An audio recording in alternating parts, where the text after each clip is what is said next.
که څوک غواړي چې جرسلم پرېږدي تللی سي. یا خو یهود دومره طاقتور دي چې ټول ملګري ملتونه یا UN تر خپل کنټرول لاندې لري. په دې تړون کې یوازې پر یوه موضوع باندې اختلاف رالی او هغه دا چې عیسویانو نه غوښتله چې یهود بیا راشي. هېڅوک به په زور اسلام ته نه اړ کېږي. ګرانو لیدونکو د بهاین سایټ یوټیوب چینل ته مې یو وار بیا هرکلی کوم. د تېرو دوو ویډیو په دوام سره یو وار بیا غواړم چې تاسو ته د هغه سلسلې درېیمه او وروستۍ برخه هم وړاندې کړم کوم چې د بیت المقدس په اړه موږ شروع کړې. تېره ویډیو پر همدې ځای باندې پای ته ورسېدله چې رومیانو پر یهودو باندې بالاخره حمله وکړله کله چې عیسی علیه السلام له دې نړۍ څخه لوړ پورته سو او دلته نو اوس د دې هغه خپلمنځي جګړې تر کومه حده رسېږي. غواړم د همدې سلسلې په دوام سره درېیمه ویډیو هم تر تاسو پورې در ورسوم. نو چیرې مه ځئ دا ویډیو هم تر پای پورې راسره وګورئ. په همدې ویډیو کښې به نور دا سلسله هم پای ته ورسېږي. امیدوار یم چې د خوښ وړ به مو ګرځي. لایک شیر کومنټ حتما در سره وکړئ. سبسکرایب مو هېر نه سي. څو دا ویډیو را پیلوو.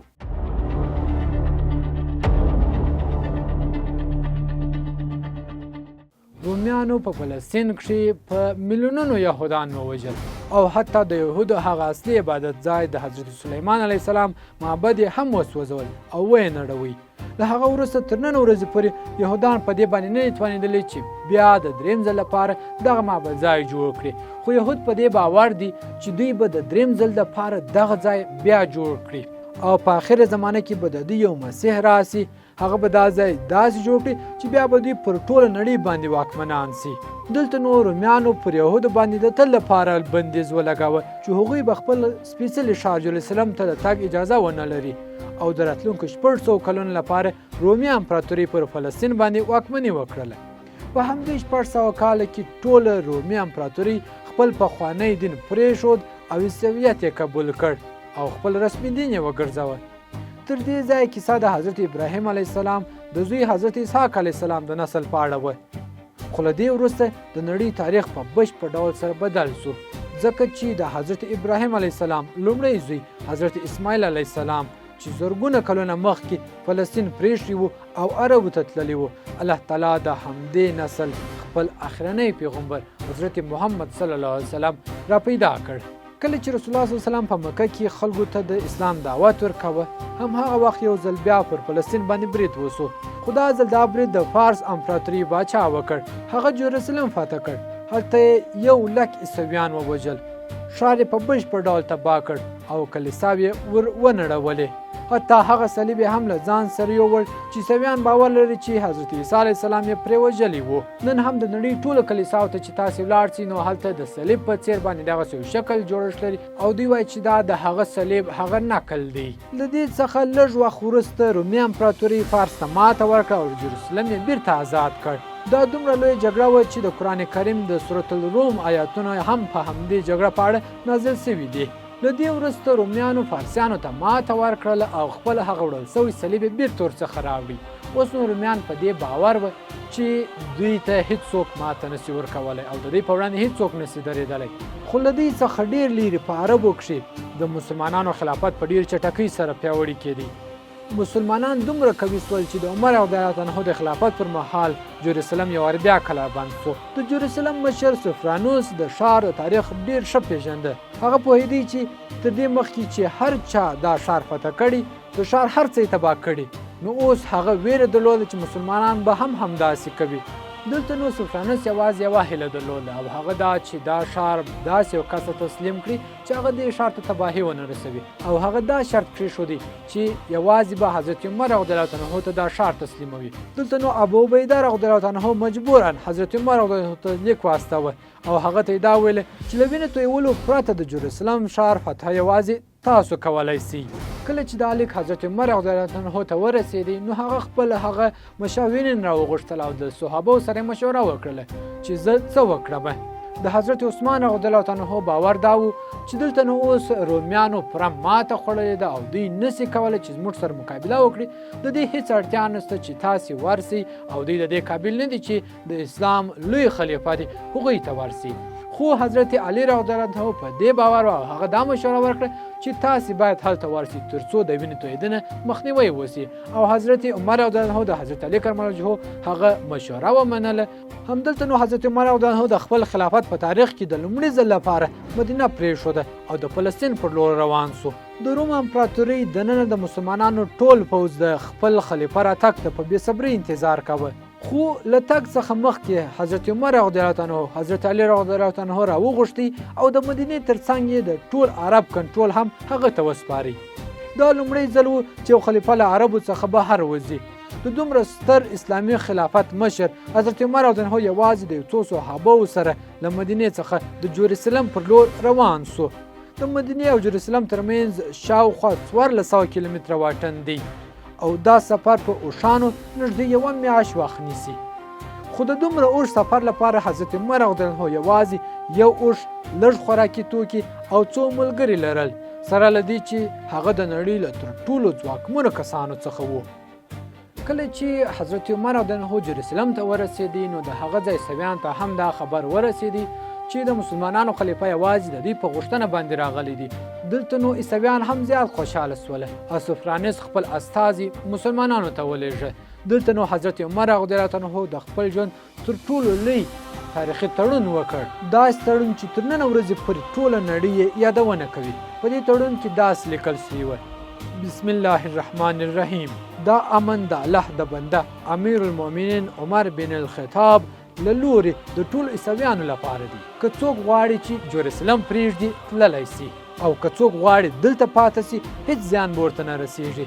مسلمانان به هیڅ کلیسا نه نړوي، مسلمانان به د خلکو مالونه نه اخلي، هیڅوک به په زور اسلام ته نه اړ کیږي، له هیڅ چا سره به ظلم، بدسلوکي او تعصب نه کیږي او لکه د نورو ښارونو په څیر به دوی هم جزیه ورکوي. په دې تړون کې یوازې پر یوه موضوع باندې اختلاف رالی او هغه دا چې عیسویانو نه غوښتله چې یهود بیا راسي، ځکه هغوی 600 کاله کېږي چې له دې سیمې څخه لیرې پاته سوي وه.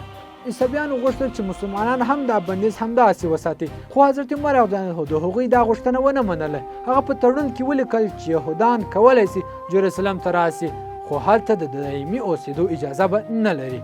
حضرت عمر رضی الله عنه پوهېده چې که چیرې یهودان بیرته هلته میشت سي نو د عیسویانو او یهودانو ترمنځ به لویې جګړې پیل سي، ځکه چې جروسلم د ټولو دینونو لپاره سپېڅلی ښار دی. د حضرت عمر رضی الله عنه دا پرېکړه ډېره هوښیارانه وه، ځکه نن هم له هغه وخته چې یهود بیرته فلسطین ته تللي ګوري چې هره ورځ په دې ښار کښې جګړې روانې دي. کله چې دا تړون ولیکل سو حضرت عمر رضی الله عنه د حضرت محمد صلی الله علیه وسلم د ګوتمۍ په مهر باندې هغه تصدیق کړ او خالد ابن ولید او نورو قومندانانو پرې شاهدي ولیکله. له دې تړون څخه تر ټولو زیات یهودان خوشحاله وه، ځکه 600 کاله وروسته هغوی اجازه ترلاسه کړله چې خپل سپېڅلي ښار جروسلم بیا وویني. کله چې حضرت عمر رضی الله عنه تړون بیرته جروسلم ته ورسېد عیسویان یې هم ډېر خوشحاله سول، ځکه هغوی فکر کاوه چې لکه د پخوا فاتحینو په څېر کله چې دوی هم یعنی مسلمانان دا ښار ونیسي نو هر څه به تباه کړي، خو ولې داسې ونه سول. په دې ډول جروسلم په تاریخ کې د لومړي ځل لپاره له وینې تویولو پرته په بشپړ امن سره پاته سو. دلته نو د عمر رضی الله عنه نوم د جروسلم د هرې سوي پر ژبه و او د ښار ټول خلکو د دې ستر واکمن لیدو ته په تمه وه. حضرت عمر رضی الله عنه د مسلمانانو له مرکز څخه د لومړي ځل لپاره د جروسلم پر لور روان سو. کله چې هغه د ښار د باندې د مسلمانانو پوځ ته ورسېد ابو عبیده بن الجراح او نورو مسلمانانو یې تود هرکلی وکړ. مسلمانانو قومندانانو چې د حضرت عمر رضی الله عنه زاړه او ساده کالي ولیدل نو ترې ویې غوښتل چې دا زړې جامې بدلې کړي، نوي او قیمتي لباسونه واغوندي او د سپرلي لپاره یې یو ښکلی آس هم ورته راوست. خو حضرت عمر رضی الله عنه وویل یو وخت و موږ د نړۍ له تر ټولو کمزورو او وروسته پاته خلکو څخه وو، خو نن چې کوم عزت لرو دا نه زموږ د جامو او نه زموږ د سپرلي له امله دی، بلکې دا یوازې د اسلام له امله دی. له دې خبرو وروسته حضرت عمر رضی الله عنه د جروسلم پر لور روان سو او د ښار خلک د هغه له سادګۍ ډېر زیات متاثره سول. د جروسلم د عیسویانو مشر سوفرانوس حضرت عمر رضی الله عنه هغه خپلې کلیسا ته بوتلی، کوم چې د دوی لپاره خورا معتبره ده. کله چې هلته د لمانځه وخت سو نو عمر رضی الله عنه غوښتل چې د باندې ولاړ سي، خو سوفرانوس ورته وویل چې ته همدلته لمونځ وکړه، چیرې مه ځه. خو عمر عبدالله ورته وویل چې زه دا کار نه کوم او خاطر یې دا دی چې که چیرې زه دلته لمونځ وکړم نو په وخت تېرېدون سره به مسلمانان دغه کلیسا په مسجد باندې بدله کړي، کوم چې زه دا نه غواړم. او رښتیا هم همداسې وسوله. د هغه ځای څخه لیرې کله چې عمر رضیالله هلته لمونځ وکړي، پر هغه ځای باندې اوس یو مسجد د عمر ابن الخطاب په نامه باندې جوړ سوی دی. وروسته حضرت عمر رضیالله مستقیم ټمپل ماونټ ته ولاړی. هغه ولیدی چې رومیانو او یهودانو د دښمنۍ له امله دا ځای د کثافاتو په ډګر بدل سوی دی. نو حضرت عمر رضیالله له نورو صحابه کرامو سره یو ځای په خپل لاسونو هغه ځای پاک کړ. په کم وخت کې چې مسلمانان ډیر کمزوري وه، ان د څو ورځو به یې د خوړو لپاره څه نه درلوده، خو رسول صلی به هغه وخت ویل یو وخت به راسي چې مسلمانان به روم او فارس دواړه امپراتوري ماتې کړي او بیت المقدس به هم فتح کړي. او نن هم هغه ورځ راغلې وه. مسلمانان دوه ستره امپراتورۍ ته ماتې ورکړې وه او حضرت بلال رضیالله یو ځل بیا دلته اذان وکړ.